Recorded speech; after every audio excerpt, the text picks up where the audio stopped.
All right, so welcome again to Military Guna TV. So this is my preview of Arsenal versus Burnley, Burnley versus Arsenal. Now, this game is a serious game, and I think it's a game that we all want to win. As Arsenal fans, this game really can dictate how our season is going so far, and I do believe that we have to get something out of this game. And if we don't get something out of this game, it can be really detrimental to how our season is going so far. Let me get into a bit of statistics that is being thrown out there and a bit more understanding. So Burnley played their last game that Burnley played. They played against Tottenham Hotspurs, and I think that Burnley actually went to Tottenham and saved some energy to ensure that when they are playing against Arsenal, they will come they will come at 100%. So that is the whole essence of what I think Burnley is doing. They are saving their energy to ensure that when they face Arsenal Football Club, they will at a full 100 blast. Because there's no way you can go at Tottenham Hotspur's home like that and just decide that you're going to take all the battering whatsoever. No, Burnley last 4 games, they beat Crystal Palace in one of their last 4 games. 3 goals to 0 as well. It wasn't convincing, but they did it, and that is the important thing, that they did it.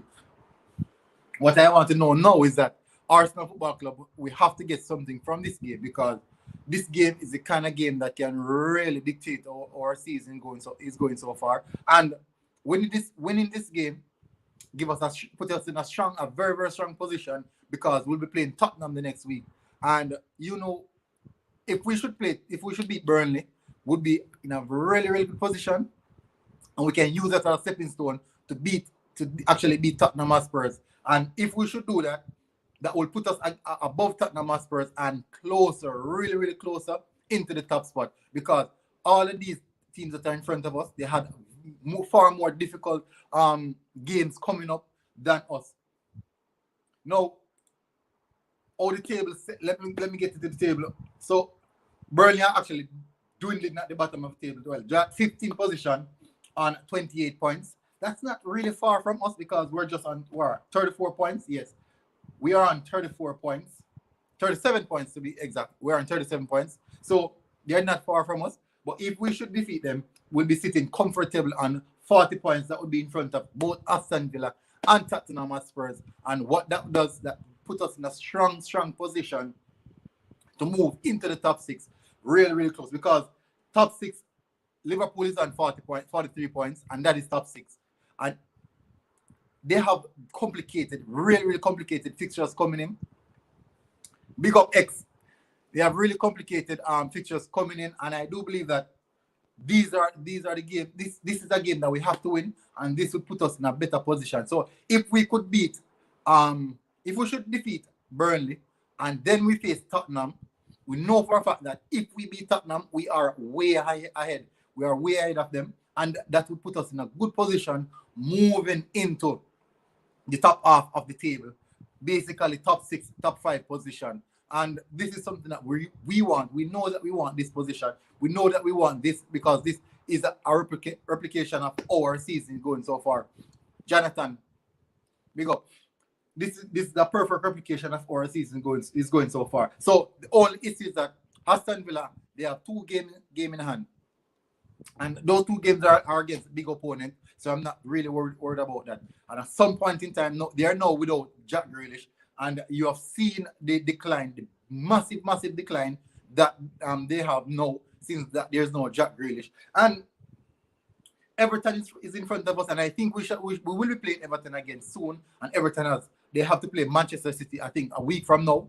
So the table is actually rolling in our favor, and I'm hoping that we can take advantage. We can definitely take advantage on how the fixtures are structured right now, because all the table is set up. None of the teams that are in front of us are miles away. They are not miles away. Chelsea is in 5th position on 44 points. They're in 5th position on 44 points. That's 7 points. That's a 7 points differential. That is 7 points differential. So they're not far away, and they have some really hard fixtures to play. And we have to make this count. We have to make this count. And it's a start. It's a start where we see that Chelsea, Tottenham, and Aston Villa, these teams that are in front of us, they will meet each other at some point in time, and we don't have them to face again. I think no, we don't have them to face again. Chelsea, we might play Chelsea. Yes, I think we have another game with Chelsea. But all I can say is we have to get this game out of the way, and going in early is an early game. And Arsenal are not really good at early game. I think the players take too long to really settle in the game and actually get there and going straight. But for now, we have to get this sorted. We have to win this game because this is a big game. As I said before, so let me see you. Going to check who Aston Villa, the guys in front of us, the teams that they have. So Aston Villa would be playing against Sheffield United. Woo! They play against Sheffield United. And if they should draw that game, I don't think that would be a good standings for them because they'll be on 40 points and we'll just need one win to be equal to them. So as I said before, we're in good stance in regards to how the table sets up and the opponents we have. But I think Aston Villa will beat Sheffield United, and that will put them in the 42 points. But that is still not far away from where we are, and they have bigger opponents to play in that short time span. In that very short time span. So the whole issue would definitely be that Leicester City and Manchester United clearly are ahead of us. They are clearly ahead of us. So let me get into my predicted starting lineup and what I would like to Mikel Arteta to see. And first thing first, let me start off with Burnley in goal. Yes, Burnley is the man for the job, and he's the one who's going to consistently start until the end of the season unless something happens, and I pray that nothing happens. Oh, and at right back position, this display that we're seeing from Cedric Suarez, I do believe that it has really put Mikel Arteta in a position to consider Cedric Suarez as a starter rather than starting Hector Bellerin. And you guys should tell me what you think, who you think should start, Hector Bellerin or Cedric Suarez. And personally, I think Cedric Suarez is now in front of Hector Bellerin because of what Cedric Suarez is now giving to us. Similar mold to what Kieran Tierney is giving to us as well. It's not perfect, but it's giving more than what Hector Bellerin has been given to us. Centre back pairing, I do think Mikel Arteta may go again with Pablo Mari as the centre back pairing, and we might see the likes of Pablo Mari and David Luiz as the centre back pairing again. And B-Tech Adola Lipa. Yes, his position in Els Pepe. He really Pepe really benefits from playing with Cedric Suarez because of how his playing style, his system, and how he operates.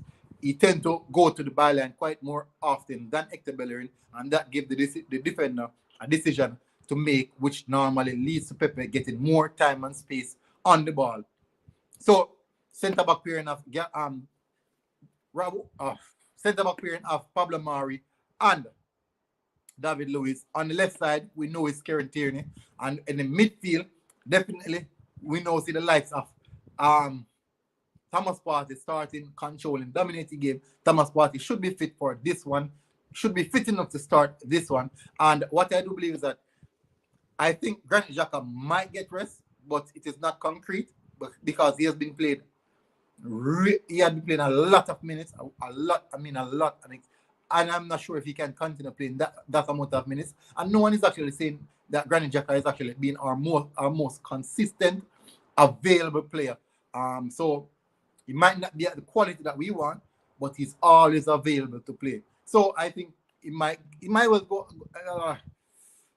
I think there's no need to go with two defensive midfielders, which should be Granit Xhaka and Thomas Partey. So he might put in a bit of creativity and go Thomas Partey and Dani Ceballos as the midfield pivot. And in front of them, the attacking three. In front of them, on the right-hand side, coming in back into the team, we might see the likes of Bukayo Saka. And also in the attacking midfield position, Odegaard. On the left-hand side, it's the twist between Nicolas Pepe and Smith Rowe, if Smith Rowe is fit. And I do believe that Mikel Arteta might bench Nicolas Pepe again, and there's going to be a massive uproar because Mikel Arteta is going to bench Nicolas Pepe. There will be an uproar because Pepe is going to be benched, and people are going to be start arguing again that why is it that Mikel Arteta is benching Pepe after he just put in that immaculate performance. No, what I do know is this: Burnley plays totally different from Leicester City. Leicester City will come at you. Leicester City will come at you. Burnley will not. Burnley will not come at you. So yes, I understand. Yes, I know that is a fact. Pepe is playing really good, but what is going to happen is that Leicester City plays with a high line. They sit back, but they normally try to catch you on the counter. Burnley will sit the entire game, and there will be no space in behind for the likes of Nicolas Pepe to be doing all his fancy trick and fancy footwork. That space will not be granted. It will not be granted unto Nicolas Pepe. So we have to be cognizant of how the team were playing against how they will play. They will sit back, and they're not going to try to come out and attack us as though Leicester City did. They will not do that. Burnley will not attack us just as though we see Leicester City did. And Burnley will sit in deep and make the game extremely nasty. They're going to make it a nasty game. And that will make it really, really difficult for Arsenal Football Club. So what Mikel Arteta will be going for is technical security and players who will retain the possession of the ball. I think Saka will be started on the right-hand side. Saka will be started on the right-hand side. And over on the left-hand side, I think that is where Pepe might go. It depends on if Emil Smith-Rowe is actually incapable of playing. If he's not fit, Emil Smith-Rowe will not play, and Pepe will be playing. But remember now that you have to remember that Arteta's prize gem put in an immaculate performance, so we might see him again. That is Willian. We might see him again. So it is now Pepe versus Willian for the left-hand side, and it boils down to who Mikel Arteta rates more. I would still play Pepe. He got long shots and stuff like that in him. Yes, of course. He has everything in the bag. The only thing that he needs to add to his game is consistency. That's all Pepe needs to do. Add consistency to his game and more clinical edge, cutting edge in the final third in regards to how his end product. It tends to hold on to the ball a bit too long sometimes. That is just sometimes. Smith-Rowe needs to rest. Yes, I think he needs to rest. So, but it is not what we think. It is actually what the coaching staff think, the medical team thinks, because we might think that yes, he needs the rest, but it can vary because we believe that not because what we think might be actually work out in all or what the coaching staff actually thinks. No, what I believe that Mikel Arteta might go is for technical players in front of or behind Pierre-Emerick Aubameyang, these guys who can create numerous amount of chances. So I think that yes, Nicolas Pepe might play on the left-hand side, but we have seen a beautiful performance from him on the right-hand side. But we have to bring him back, Saka, in this team. And yes, he's young, and we might want to give him a rest, but we have to bring back Saka into this team. No, Laka or Aubameyang. It is surely Pierre-Emerick Aubameyang. We know that Lacazette gives us the ability to link up play, connect the midfield also with the striking area. But at the end of the day, the most critical part of any football game is putting that ball in the back of the net. And versus, so you say, goal scorer versus link up play, any day, give me the goal scorer. Any single day, give me the goal scorer. Yes, the link up play is crucial to certain games. But in a game in which you are going to have the ball, chances are going to be created, you need goal scorer. In a game in which you're not going to have the ball, that is when you want someone who is going to do the link-up play and hold up the ball. Because really and truly, you need the goals. You need the goals as much as possible. If we can score 5 goals against Burnley, if we can, I would take it. And that would be very important. Give Saka 45 minutes, and if we're winning, then sub him to keep him fully fit because we got a big week after. Yes, But the game is playing Thursday. That is a good thing. And we have the match on Saturday. So we have Sunday, Monday, Tuesday, Wednesday. We have 4 days rest, incorporate training and recuperation in that. So I agree with that. Yes. And I think Saka, yes, he can play. He can play. Most people are saying that we don't want to over fatigue Saka by playing him too much. But we cannot rest him for too long as well, because he has to continue with that consistency. That consistency has to be there by giving him game time. No, it has to be Aubameyang up front, as I said before. He's the one who I think will get us the goal. And if you have seen recently, he's getting the go ahead over Alexander Lacazette based off the system.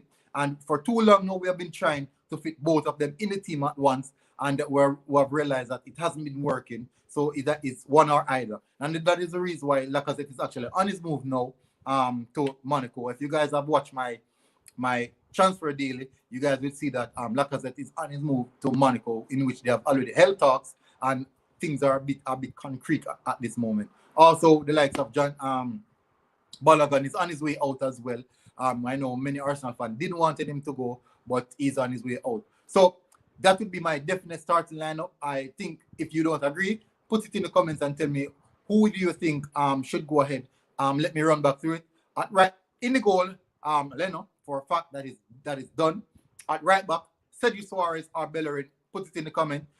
My preference is actually Sergio Suarez. He provides more. He actually, whichever winger is playing, he provides and helps that wingers in regards to the attacking concept, and it's very good in regards to the overload on the right hand side. So you guys put in the comment. I see many Arsenal fans still saying that Hector Bellerin is better and should play. So put it in the comment if you think that Hector Bellerin should play ahead of Sergio Suarez. But for my preference, I would go with Sergio Suarez.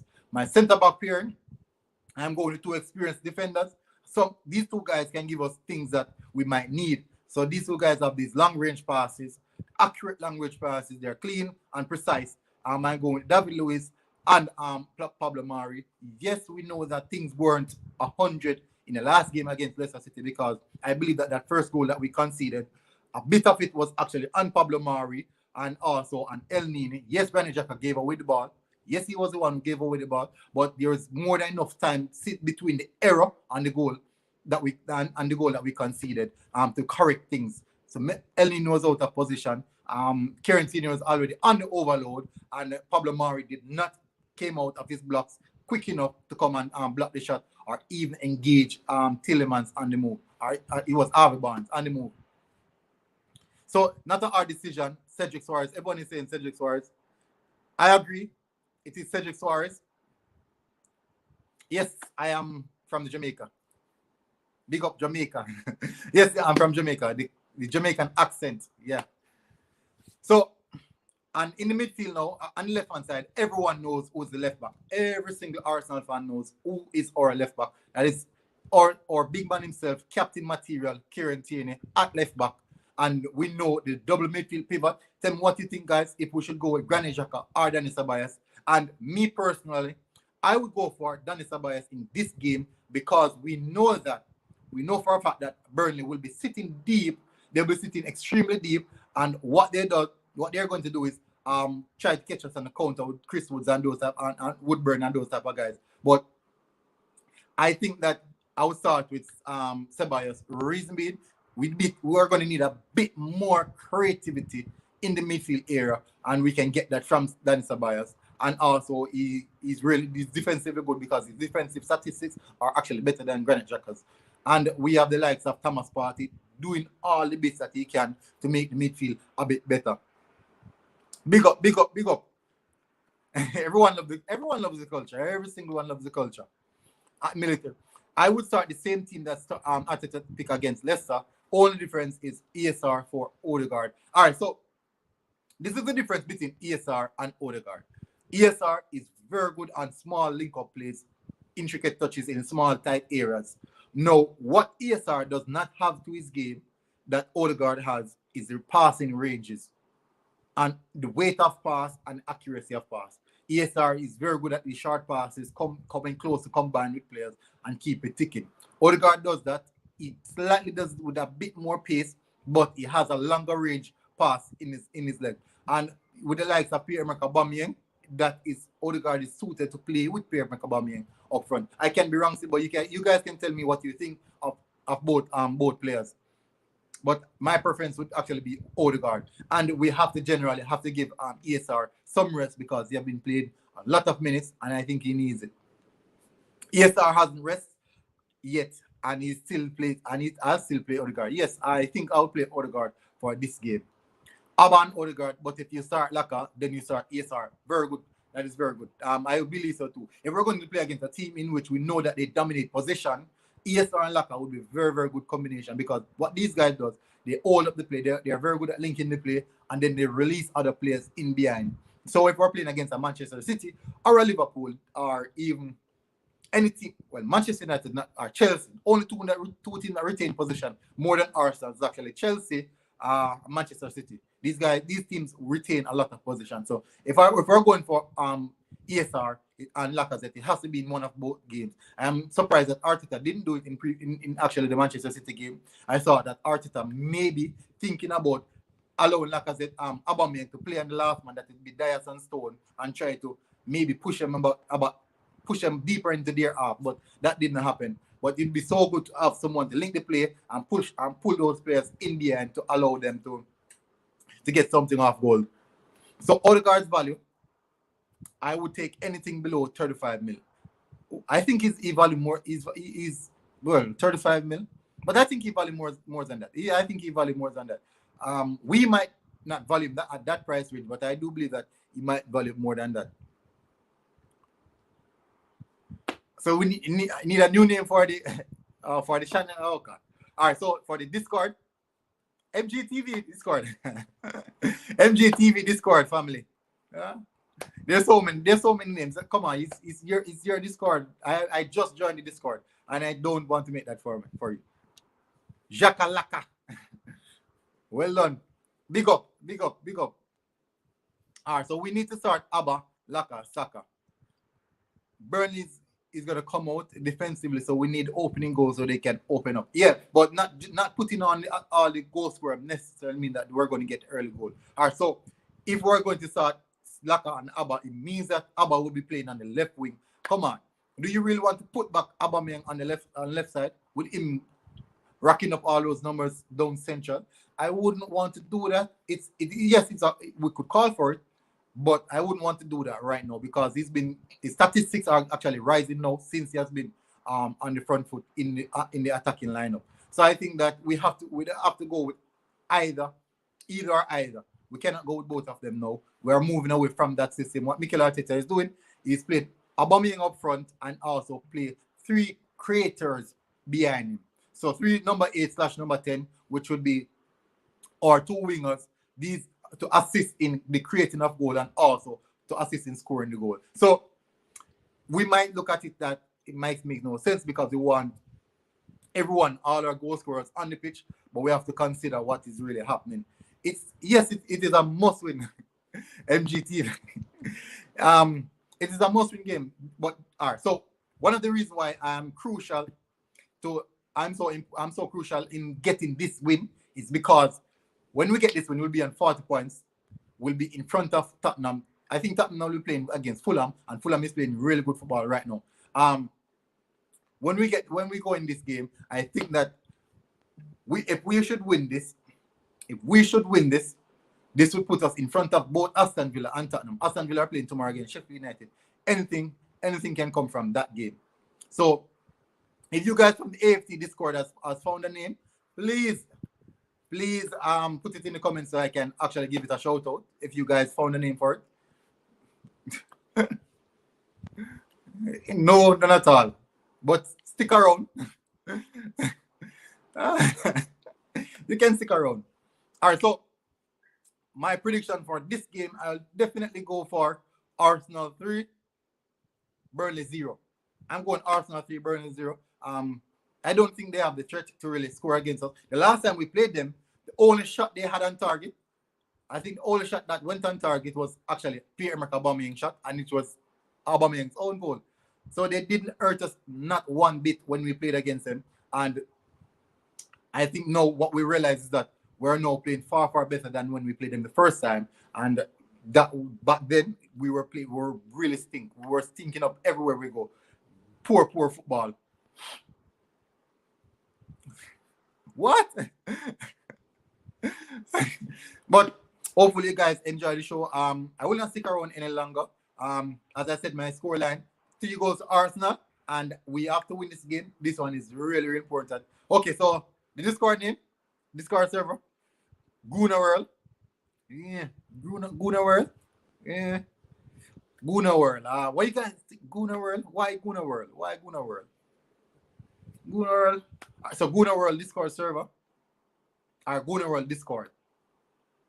It could be Guna World Family as well. So I'm not sure. But you guys still didn't give me a name, so I couldn't get to do the shout out. I still couldn't get to do the shout out. Ty, what's up? Cap V7.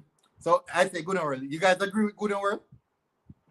Do you guys agree with Guna World? Tell me. Cap V7. Are you guys okay with Guna World? Tell me if you guys are okay with Guna World, because I need to know so I can do the shout out. Thumbs up. Give me 2 thumbs up for the Guna World if you guys are okay with Guna World.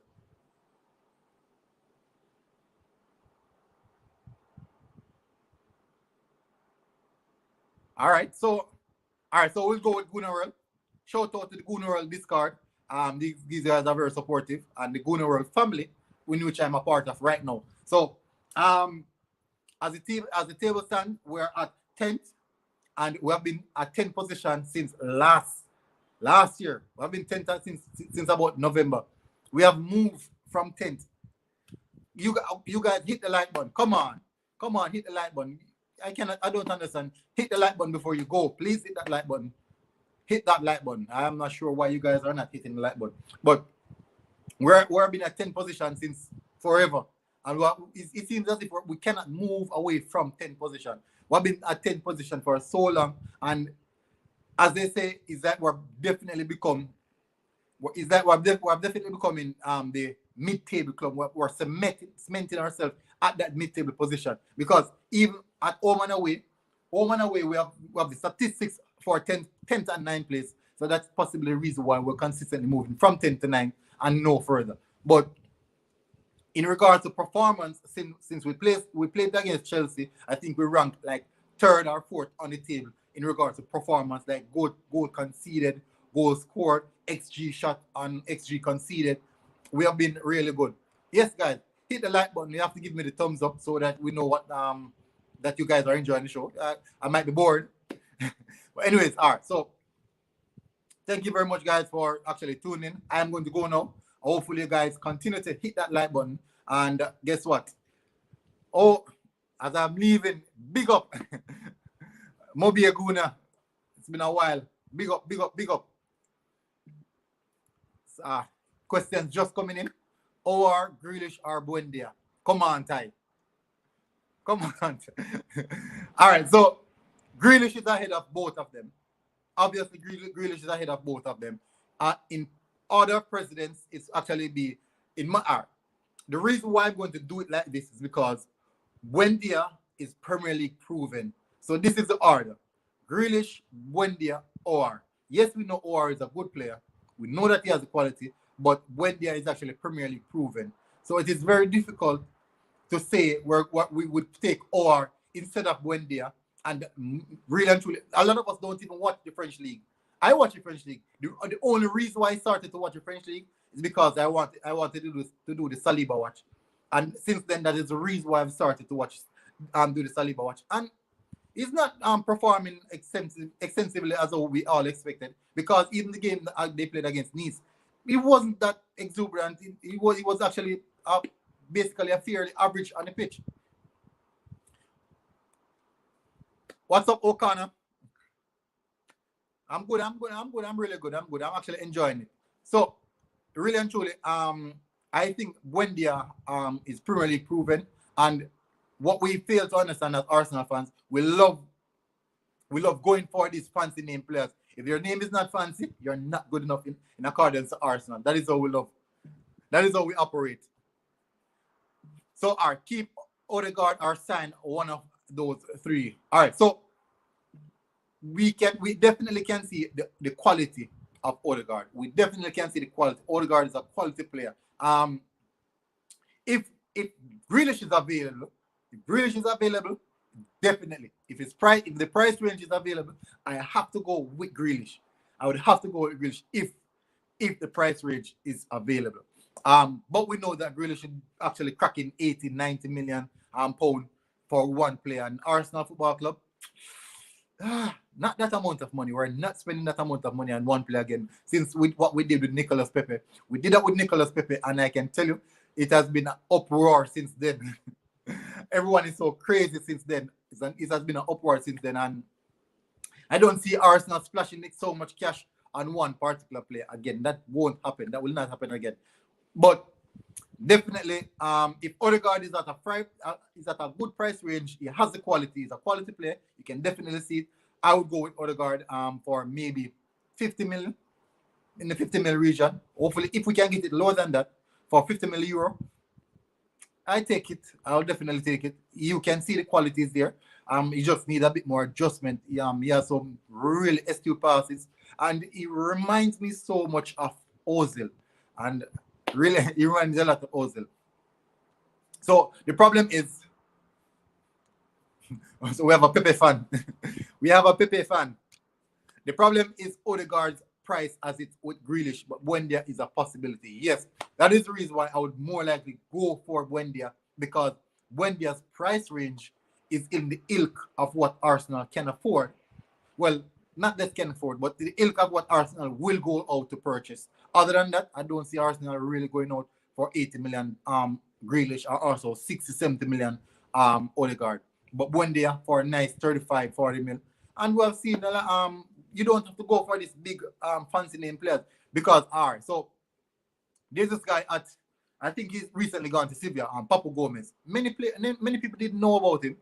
A lot of people didn't know about him. I wasn't keen on Papu Gomez until one of my friends really mentioned him to me, and I know of him, but I wasn't keen on him. I wasn't really that type of person was looking at him. I think it was at Atalanta. I wasn't invested in him like that, but I've seen him. But until I really did the research and watched a few of his games, I realized that this player's quality, and these are some of the type of players that have been hiding for so long, and we have not seen them. Because even if we should say take Papu Gomez instead of Willian, definitely I would have to go with Papu Gomez, because he has far, far more quality. Even on a short loan, many Arsenal fans, I have many Arsenal friends who wanted Papu Gomez rather than going for Willian, rather than going for Odegaard in the January transfer window, because a loan period for Papu Gomez would be really good. He's a really good player. And yes, there's these type of players are out there, and because we don't have a strong recruiting system, that is the reason why we're finding it so difficult finding these type of players. So what do you guys think about Nicolas Pepe's performance against Leicester City? What do you guys think about that? Because me personally, that was really a good performance. And what do you guys think about Willian performance? So on the left side of the field, what's the decision that you guys would take for Willian versus Pepe? Which one of the guys would you start, Willian or Pepe? Because Willian is actually finding his feet right now. And who would you take, Willian or Nicolas Pepe, to start in that game? Because we have seen Nicolas Pepe really playing good on the right hand side. Would it be feasible to just switch him over onto the left hand side now, since that one performance? So guys, if you're just joining the stream, please hit the like button. I'm asking you, hit that like button, smash that like button, so that the YouTube and their algorithm things can work their magic. But Nicolas Pepe was playing so really good. Yeah, actually, I think he played really well. Yeah, Nicolas Pepe was really good. And actually, that young guy that he was playing at left back for Leicester City maybe has his worst nightmare ever, because at halftime they had to take him off at halftime, and it was embarrassing because he actually got a yellow card so early, and it wasn't a deliberate yellow card. He actually fell over, and then he made contact with Nicolas Pepe. But at that point in time, Nicolas Pepe had him on toes the entire game. Willian needs to show me more consistency. Yes, and that is true. But Pepe is also inconsistent. Yes, Pepe is also inconsistent. And we're going to say, give him a run of games. Yes, and we have given Pepe a run of games and he have been inconsistent. The truth is, I've seen him recent days, getting a bit more consistent. And we have to use that. I'll take that as a factor as well, that he has been a bit more consistent, to be fair. But we have to accept that Nicolas Pepe is a younger player than Willian, so we have to go with Nicolas Pepe, and he's one we have invested so much money into, and investing that amount of money into a player, I think that we'd have to go with him. All right, so I'm going to check. So Leicester City is on 49 points. So this we defeating Leicester City. Actually, it was the first in how many years? In so many years, about 6 or 7, 8 years since we have defeated a team in the top half at their home. Now, you can look into that in so many different ways. Remember now, we have so many people who are saying that Mikel Arteta is not doing a good job. And what do you guys think about the links about Mikel Arteta going to Barcelona, and what you think about that as well? So personally, O'Connor said, personally for me, Pepe on the left and Willian on the right if Saka isn't playing. I think, would you play Saka? First of all, would you play Saka? I would play Saka. I would definitely play. I would play Saka because I do believe that Saka has a lot to offer, even more than what Pepe has to offer. Saka offer us more. Saka offer us more than what Pepe, Willian, Odegaard, even Emile Smith Rowe offer us, because this guy is just so good for a youngster, for a 19-year-old. He's just immaculate. He's just really immaculate. And big Pepe fan, I assume. He's just immaculate. He's just really good. So I cannot see us going into that game and not playing Saka, because we need creativity. We need a lot of creativity in that game, and it is really important that we bring forward creativity in that game. Telio Force said, if Willian had been consistent since his debut game versus Fulham, everyone would have different opinions of him, and that would have consistently started. Yes, and that is a fact. That is true. That is so true. If we had shown us consistently every game, week in, week out, that he can get the job done, I do believe that Mikel Arteta would start him and would have actually played him week in, week out. But because he's so inconsistent and he's been really, really poor so far, that could be the reason why Mikel Arteta really ponder and give him in games. Also, the fan base really turned on him when we realized that he was so inconsistent and was dropping stinkers week in, week out for the longest while. He has been dropping so many stinkers. No, we cannot get over it, because it's just now 2 games that since it's now only 2 games now since Willian has really put in a performance. Maybe Mikel Arteta really like Willian, so I think that we might see Willian coming in on the weekend, and something that we know we don't want as fans. Also, it'd be much better to play him with Saka because it will bring much more creativity. Yes, of course it will. And you know the system that Mikel Arteta wants. Mikel Arteta wants Pierre-Emerick Aubameyang up front, and he wants 3 creative players behind of him, 2 wingers and a creative midfielder. So these guys would create as much chances for Pierre-Emerick Aubameyang as much as possible. He's had a rest, yes, and that is so. And I am happy that he actually didn't have to come on the field. And when the camera caught Saka, I was thinking in my head that Saka was looking on everyone saying, "You peasants on the field running around trying to be like me." I think that was actually what Saka was saying when he was actually looking at Willian and Pepe, saying that you little peasants trying to be like me on the field. So it was really funny. Thoughts on Lacazette? Really good player. He's actually moving on, leaving the club in the summer. We have known that for the longest while, that his contract situation has been one that really baffles many Arsenal fan base. And we said that Lacazette would have been. Oh, guys, please share the stream. You can share the stream on your Twitter, share it on your Facebook page, and also on your Instagram page, and let more people come and view the stream as well. All right, so as I said, Lacazette is moving on, so I think that is the reason why Mikel Arteta is trying to move away from using Lacazette and focus solely on Pierre-Emerick Aubameyang. And what this does, it actually makes give Mikel Arteta the opportunity to build his team around Pierre-Emerick Aubameyang the right way, because we have already committed 3 years in favor of Pierre-Emerick Aubameyang, and this is the only way. This is the only way we can get those 3 years out of him, by actually using him as the central or the vocal point of the team and building the team around it. So, honestly, I think Lacazette will be moving on this summer. Contract negotiation was altered in last summer because he was to move to Juventus, also to Atletico Madrid. None of those moves came through. This summer, last transfer window, which was January, we thought that he would have signed a contract, re-signed a contract. He didn't, which means that evidently, according to the club policy, any player that is moving into the last 2 years of their career, 2 years of their contract, will be re-signed or sold. And Alexander Lacazette fit exactly into that mold.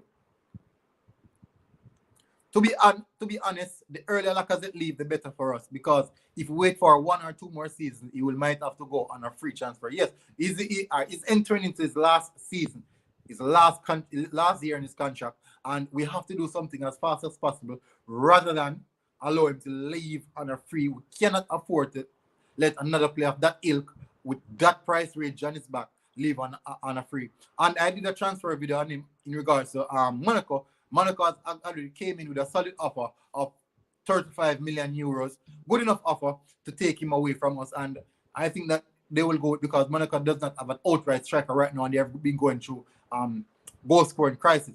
Now, my problem with that also is that in the French league, they are suffering financially. And that might complicate things. So things are yet to be seen. The only club right now in the French league that are actually thriving financially is actually PSG, and we all know they're backing in regards to money and the ownership and all those things that concerning them and money. If we sell him this summer, we can get at least 25. No, as I said before, it's 35 million euros. That was the price market that Arsenal set on Alexander Lacazette, and I think that at some point in time, Arsenal and Monaco can come to an conclusive agreement, and we have already identified his replacement. No, we know I did a transfer news daily on a player that Arsenal identified. His name is Abdullah Sima, playing for Slavia Prague, scoring. He played 18 games, scoring 15 goals and have 4 assists in that contribution. In the league, also in Europa League, played 7 games, have 4 goals and have about 2 assists. Really good, and he's only 19 years old. Clinical striker, good height, good physical structure, one that can adapt to the Premier League. And I think that Mikel Arteta, even Arsenal, can look forward to going to that player. So it's either Abdullah Sima or Odison Edward. These are the 2 players I see Arsenal Football Club looking forward to replace Alexander Lacazette. And I think that whatever money they can gather, they will really concentrate on putting financing that move.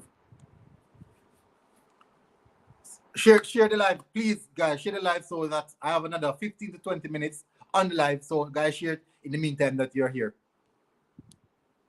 Okay, I like Lacazette. I just think that he forces to come far back to get the ball, but his all play is good, which allows others to run and overlap. All right, so good set. All right, so when you're playing football, right?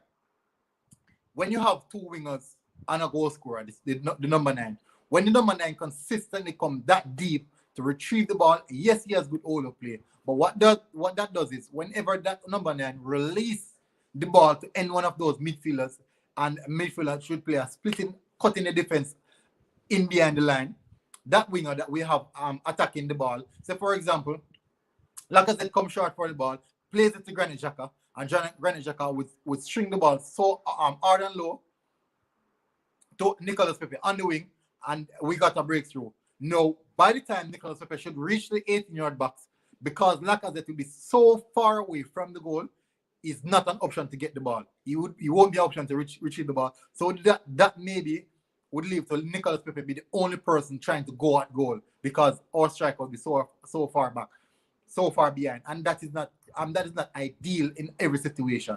Now, what is ideal is the central attacking midfielder or number 10 should be the one coming short to pick up the ball and play it in behind for the likes of Pierre-Emerick Aubameyang. So consider this: Odegaard coming short in the midfield area, at the half line, at the byway line, in those half spaces, covering those half spaces, picking up the ball, looking over the top, pinging those overhead ball to Pierre-Emerick Aubameyang. beating the defense line, and Aubameyang going towards goal. Score, yes or no.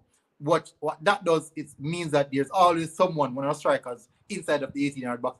That is the difference between Alexander Lacazette and Pierre-Emerick Aubameyang. Someone is always inside of the 18-yard box. Lacazette consistently comes short. That when he comes so short, the defenders are okay with that because it means that they're under no pressure. When you're playing against the likes of Pierre-Emerick Aubameyang, as you take your eyes off Pierre-Emerick Aubameyang, he's gone. And when you don't see him, it means that he's going towards the goal, and you don't want that.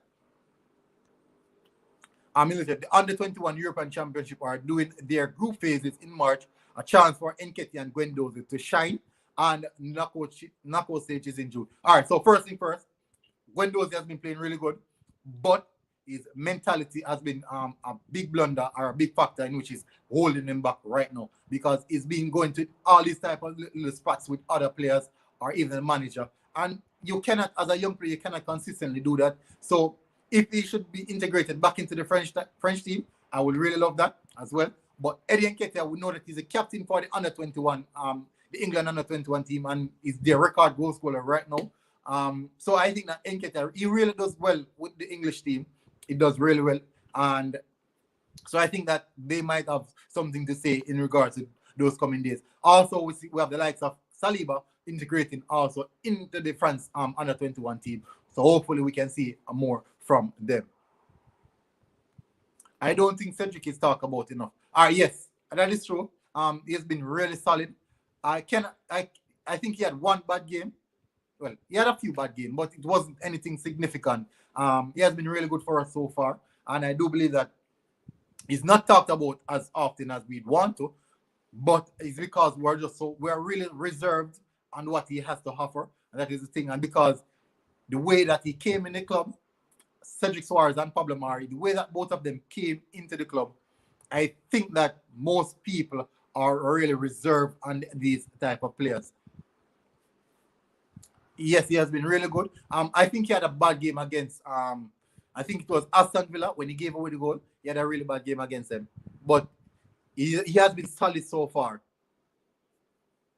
Yes, sir. Yeah, that is true. That is really true. Have you heard how much Guendouzi's worth has gone up since he arrived at Hertha Berlin? Yes, his value his stock has really risen. His stock has risen, but he himself can actually cut his own stock. He can cut his own stock because he's disciplined. He's been finding himself in too many fights with teammates or spots with the manager. As a young player, you cannot do that as a young player. You cannot consistently do that as a young player. What do you guys think about Kolasinac and Mustafi? Tell me what you guys think about Kolasinac and Mustafi right now, because those guys are actually bringing Schalke to a relegation zone, and they created the revolt, and also allowed let the manager get sacked. The manager was sacked. The manager came out and spoke about it, that he's sorry that he signed both players in the transfer market. So tell me what you think about it, guys. Okay, we need to remember if we make it into Europe, we are likely to go 4-3-3. So we need a striker to suit that. Preferably a target man and a player who can link play with runners. We need two strikers. All right. That is a good sense. All right. So Pierre-Emerick Aubameyang has been scoring goals for years now. For over decades now, Pierre-Emerick Aubameyang has been scoring a variety of goals, a lot of goals in different systems. So I don't think that necessarily Pierre-Emerick Aubameyang we might need to replace him as yet, because goal scorers are just goal scorers. It doesn't matter where they play. And you don't hear other fans talking about their striker linking up play. We don't hear that. Only Arsenal fans actually mention or speak about strikers linking up play, because it's just what we have, so we have to talk about it, and we try to value that as much as possible. And really and truly, the most important thing is actually getting the ball in the back of the net. And if Pierre-Emerick Aubameyang hasn't touched the ball 4 or 3 times for the game, only 4 or 3 times for the game, and score with just one in one of those, I think that is actually a result of being a good striker. No, as I said before, only Arsenal fans really talk about these things. Now, look at Leicester City. Leicester City have been using Vardy for so long, and Vardy can complete one entire game and only had 10 touches. Vardy can complete an entire football game, a 90 minutes game, and had 10 touches. And out of those 10 touches, he possibly scored 2 goals. So it's not about how many link-up plays there is and how many touches the striker has. It's about the striker being in the right position and putting the ball in the back of the net. So since Nicolas Pepe got a red card, he's been doing better. Yeah, that is true. Same with Granit Xhaka. I know. Since Granit Xhaka got his red card, he has been doing better. So, cannot discuss that. Cannot discuss that. Since David Luiz got a red card, has been doing better. Yes, that is true as well. So I'm just glad to see them go. Yes, really, that is true. We needed to get rid of them for the longest while. And remember that Mikel Arteta said that he wants to get the mole out of the team. Guess what? Look at those 2 players and look at what they're doing right now. It couldn't be that Kolasinac or Mustafi could have been the mole. You think that could be possible? Yeah, you think he's some sort of done where he can just run things and he's the man in position. And the worst thing about it that the manager employs, he went all out to get Kolasinac. He even gave Kolasinac the captain's armband. The manager, George, I think his name is George Jesus. No, it's not George. I don't remember his name, but he gave Kolasinac the captain armband, and Kolasinac turned around and actually embarrassed him by leading a revolt against him and ending his career, allowing him to get sacked, leading him to get sacked. And that is really bad. That is really, really bad. That is really, really bad. Yeah, really, Mikel Arteta did say it. He did say that he wanted to get rid of the mole. He said that whenever he finds that person will feel the full blunt of it. And guess what? We've seen the likes of, well, I'm not sure Socrates is not like, I'm not sure if Socrates is a mole, but I do know that Socrates actually had fallout with Edu. Edu is the reason why Socrates wasn't playing, and many people didn't know that. Edu was the main reason why Socrates didn't play. They had a massive bust up at the training ground with Socrates and Edu. I'm not sure that even wasn't even mentioned. But Edu was the reason why Socrates' contract got terminated. You know that also Mikel Arteta stated that he said it in an interview that he will find the mole, and whenever he finds that mole, they will feel the full blunt of the consequences. And that is the reason why, and that is what happened now. And now we're seeing the likes of Kolasinac and also Ozil, Kolasinac, Mustafi. So it's a clique. He got rid of the entire clique. I think the most fascinating thing next season is the central defender situation. Ballard, McGuinness, Medley, and Mavropanos are doing well as players who are in the current squad. All right. So Ballard, McGuinness, and Medley. Wow, these guys are really good defenders. I'll be doing a loan watch on these guys soon. Definitely, I'll be doing a loan watch on these guys soon to see to keep updated to what is going on. So, for example, look at the striker role. John Jules has been doing really good on loan. He has been really good on loan. All right, so I think we'll be selling Holding quite soon. So I think maybe, let me see, maybe McGuinness could be in front of those guys. Maybe, just maybe. But what Medley has is a physical structure, and Medley had already gotten the first team experience as well. So I think that Medley could be in front of them in regards to the first team experience, because he was the one actually who draw for early. I think Unai Emery used him. I think Emery used Medley in a Europa League game and played him at left back position, I believe. I could be wrong. But I think Emery did something like that similar. We need good loans or buyback clauses plus a good defensive coach. And I think that Mikel Arteta was actually the defensive coach he was part of the defensive system at Manchester City. Because if you had realized that right now we have one of I think we're fourth or third best defensive system and structure right now in the Premier League, where we have been really, really good. Yes, Medley is left-footed. That is really, I think Mikel Arteta played him at left back position 1 point in time, but he's really slow. if you think Mertesacker is slow, check Medley. He's really, really slow. So we cannot say still, that can change because we all assume that Mari is slow, and we saw Mari running down Jamie Vardy, one of the fastest players in the Premier League. We saw Mari running down Jamie Vardy and winning the ball from Jamie Vardy. Yes, it's good proper defending, but what are the likely chances of Mari running down Jamie Vardy? No one expected that. No one expected that Mari would actually even win the foot race, and he did. He did, and we have to give credit. We have to give credit to that. So defensively, we have a few options coming in for the defensive areas. An addition to the defensive coach aspect is a good show, because I think that's something we need to work on as well. But what I've seen in the training pitch since of recently is the defenders working one-on-one with each other. Like whenever they're in training session, we have 4 defenders working together. Yes, I was surprised. I was like, oh God. So what I wanted you guys to do is, if that was Mustafi or David Luiz, please put it in the comments, the prediction, what would have happened if David Luiz or Mustafi was in the position that Pablo Mari was in against Jamie Vardy. What do you guys think would have happened? Put it in the comments. So I'm going to tell you what I think would have happened. I am sure would have seen a red card. I am 100% sure would have seen a red card. I am sure, because these guys cannot defend. These guys are defensive. They're liable defensively. So this is what happened now. For Mustafi, whenever he finds himself in a situation like that, he panics. And his first conclusion is either I take the man out or I try to escape out of it. Yeah, so one of 2 things. Either we picked up a red card or Vardy scores. We either picked up a red card or Vardy scores. I agree. Either we picked up a red card or Vardy scored. If it was David Luiz or Mustafi in that position. This is the importance of getting proper defenders. This is the importance.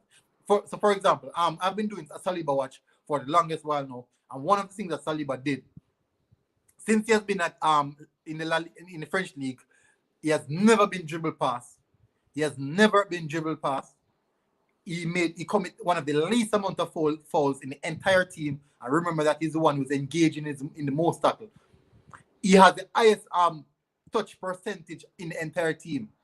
He touched the ball more than even the central defensive midfielder, who is actually the pivotal aspect of the team. So you see the likes of Saliba really standing out in the French league. Yeah, he's really good. But Saliba has a lot of work to do in regards to these small things on the pitch, because I've seen him give away a few goals, about 2 leading to goals, and a few times leading passes that are straight passes, connect, and not been really accurate enough, and then now chance created for other the attackers. Yes, his passing is really bad. Because I saw the last game that he was playing. I was actually on a stream. I was on a stream with Eagle, but whilst I was on the stream, I was actually watching the game. Immediately as we started to talk about Saliba, he gave the ball away to the I think they were playing against I think they were playing against Mets. It was Mets. I think they were playing against Mets, and immediately gave the ball away. And the guy took the ball and hit it top corner from 30 yards out. And it was a real emblem of how Arsenal players are. If we make a mistake, we get the 100% punishment for it. The slightest mistake an Arsenal player makes, they get the 100% punishment for it. And that is just how it is for us. We get 100% punishment for it. You can also do a show on the top 10 out of contract players and where they might go. That is a good suggestion. I'll think about it. Hopefully, I can find the time to do it. Hopefully, that's a very, very good show. And you can remind me. Just link me on Twitter. DM me on Twitter and remind me about it, and I'll consider to do it as well. That's a great one. Don't waste my tweets. Well done. Welcome. Guys, you can check out DWTT channel. Go and hit the subscription button on his channel. Great content. Really cool guy. And I would really appreciate if you guys do that still. Yes, so Saliba defending is really poor. Yes, it is poor. And No, his defending is great. Sorry, my bad. His defending is great, but his passing, as I said, his passing, he has some real serious issues to work on his passing. But also his positioning, he has to work on his positioning inside of the 18-yard box because I've seen him conceded some really sloppy goals that's actually close to the 18-yard box, and I didn't like it.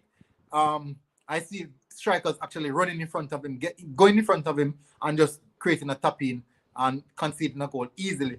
And he has this reaction that I don't like. And you know, Mikel Arteta like players, even when they go a goal down, you should not react negatively.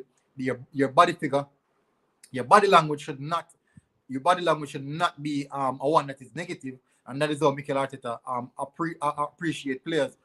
So Saliba, whenever he concedes a goal, he normally drops his head. And Mikel Arteta don't like that. He tends to drop his head whenever he concedes a goal. And Mikel Arteta does not like that. So, all right, so guys, thank you very much for being here with me today. Hopefully you guys enjoyed the show and check in back again for another stream. I'll tell you guys maybe tomorrow. Put it in the comment or put it on the comment of this video when the video is finished. If you guys would want me to do watch-alongs, I'm not sure, but I would like to do watch-alongs. I do enjoy watching other watch-alongs. I'm not sure if watch-alongs are for me. I usually do it, but let me know still. So put it in the comment and let me know. So guys, this has been Military Guna TV. Thank you very much for tuning in. And guess what? I am out.